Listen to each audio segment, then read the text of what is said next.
মনে করেন আপনার ফিনান্সিয়াল অবস্থা মোটামুটি ভালো, মানে মনে করেন ভালোর দিকে।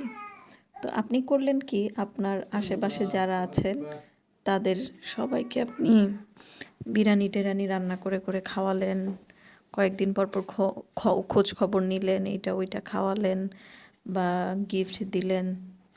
তখন সবার সাথে খুব ভালো একটা সম্পর্ক আপনার। হঠাৎ করে আপনি যখন দেখবেন আপনার ফিনান্সিয়াল অবস্থাটা একটু খারাপ হয়ে যাচ্ছে, তখন ওই যে যাদেরকে আপনি একটু একটু করে গিফট দিতেন বা খাওয়াতেন, ওরা তখন কি বলবে জানেন? বলবে যে ওই যে বেহিসাবে চলছে, সেজন্যই আজকে এই অবস্থা। মানে যার জন্য করবেন সেই উল্টা আরও আপনাকে এগুলা দুইটা কথা শুনিয়ে দিবে। সেজন্য আসলে বেহিসাবে খরচ করা বা কোনো কিছুই তো অতিরিক্ত করা ঠিক না। সব সময় কি করতে হবে? সব সময় একটু বুঝে শুনে চলতে হবে। সবার জন্যই করতে হবে, কিন্তু একটু বুঝে বুঝে। আপনার ফিনান্সিয়াল অবস্থা একটু ভালো হলো যে আপনি সবটা ঢেলে দিলেন, এরকম করা যাবে না আসলে।